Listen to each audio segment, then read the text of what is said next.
The Suba North Member of Parliament Millie Odhiambo is now defending Edwin Sifuna vehemently and also attacking the Busia MP, who is also the acting Secretary General of ODM party, Catherine Omanyo, saying that she took the position of Edwin Sifuna. Millie Odhiambo has recently emerged as a voice of Edwin Sifuna and is speaking so many things that are in line with Edwin Sifuna's ideas. In as much as Millie does not or rather has not officially joined the Linda Mwananchi faction, from his statements and his analysis, you can say that is headed to Edwin Sifuna's movement. In a message that Millie wrote on her social media handle, she attacked the Busia woman representative Catherine Omanyo by saying that, I'll quote what Millie said, "I took a clear stand for reconciliation and unity. Goons were sent to attack me for seeking a strong and unified party. Honorable Omanyo took a stand to take Sifuna's position."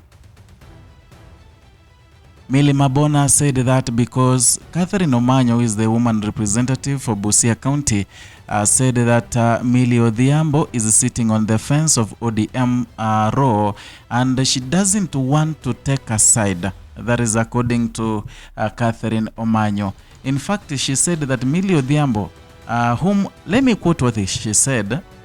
She said that Millie Odhiambo, whom I look up to in politics, has sat on the fence when so many things are happening in ODM.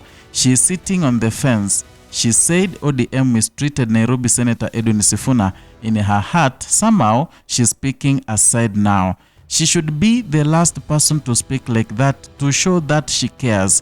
If she cares so much and she is a lawyer, she should have sit down with her fellow lawyer Sifuna and urge him to try and solve issues internally if there is something that does not please him with the ODM and not to bring confusion. That is a statement made by Catherine Omanyo while in an interview. Is a statement that she was referring to Millie and that is the reason why Millie retaliated, attacking her, telling her that she's the one who took the position of taking Edwin Sifuna's position. In fact, according to Millie she had a firm stand and she wanted reconciliation and unity within ODM. She never wanted ODM party to have two factions, Linda Ground and Linda Mwananchi, simply because she knew that Edwin Sifuna was the future of that party, and if there could be any division, ODM would be done with. But unfortunately, goons were sent to Millie because she was seen to be siding with Edwin Sifuna. So while in Kilifi, goons were sent to her, and in as much as they didn't hurt her, she was thoroughly warned.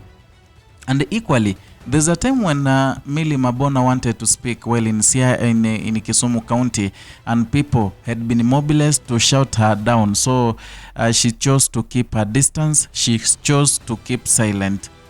Yeah, till recently, when she said about Sifuna, she said that Edwin Sifuna was mistreated in ODM party by the leaders.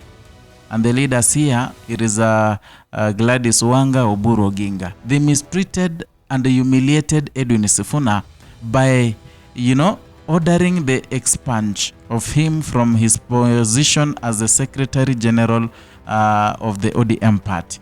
And that position was given to this loudmouth lady called Catherine Omanyo. Huyu mwanamke akona mdomo mrefu sana. Yeah? So when that position was given to Catherine Omanyo, Edwin Sifuna evolved politically. He became a debate in Kenya. Many people would say, or they're saying, or are talking about Edwin Sifuna. In fact, he became a hero. So Millie said she had advised ODM party not to remove Edwin Sifuna from his position because they were building a hero. In fact, she says that Edwin Sifuna, maybe he was a hero, but he wasn't what he is now, except that ODM made him what he is by trying to mistreat him in the party. That is a statement that Millie Mabona made, and it seems like it never sat well with some of the ODM leaders, Linda Ground, especially the Secretary General, the acting actually, because she's the Deputy Secretary General. So she was given the duty of acting as the Secretary General after they removed Edwin Sifuna. However, Edwin Sifuna was reinstated to his position by the courts. So Millie Mabona is attacking this woman, Catherine Omanyo, telling her she's the one who took a stand to take Sifuna's position. In other words, Millie Mabona is asking her, who does that to his own brother, to her own brother? Because Omanyo and Sifuna, they come from a western region. Why did she take the position of her brother? That is a question that Millie Mabona was asking. But purely, if you listen to what Millie Mabona is speaking, or are they saying, it is evident that she's aligning herself with Edwin Sifuna's Linda Mwananchi. And according to the Star newspaper today, they said that a lot of members, or rather a lot of leaders in ODM Linda Ground have threatened to quit the Linda Ground and shift to Linda Mwananchi of Edwin Sifuna. And this thing has brought a lot of panic, a lot of shock to ODM leaders such as Gladys Wanga, the chairperson, and Oburu Oginga, the party leader. And that is the reason why the party is now calling a retreat, a 3-day retreat in Mombasa. You know what? They are trying to amend issues. They are trying to amend where they have got some problems. There's been a deep row in ODM, and ODM is gonna be divided, or rather it's divided already, and that is why Oburu Oginga, Gladys Wanga, and other leaders decided that they will have that retreat so that they can sit down and talk about ODM. They talk about the partnership they want to have with the UDA, and also they talk about the two factions, that is Linda Mwananchi and Linda Tumbo. They want them to come together so that they form a strong party, the party that the late Raila Odinga left behind when he died. That shows how much Gladys Wanga and Oburu Oginga are tensed. Equally recently, Millie Odhiambo said something about zoning.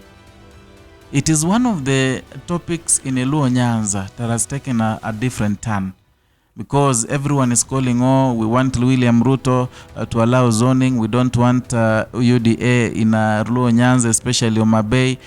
But here, Millie Odhiambo is saying about democracy, speaking something about democracy, telling Gladys Wanga that they should allow any party, because if they feel that ODM is a strong party, then why are they afraid of other parties fielding their candidates? So she's telling Gladys Wanga that if she feels she's or rather ODM is a very strong party, let them allow other parties to field their candidates so that ODM can trounce them, because it's a strong party. I don't know what you think, but you can write your comment down there in the comment section. Let us talk, let us discuss. Perhaps it can form a basis of whatever I'm going to talk about in the next video. Kindly, if you are new here, consider subscribing, liking, and sharing our content. Hit the notification bell so that you can be receiving notifications each and every time we bring you a new content.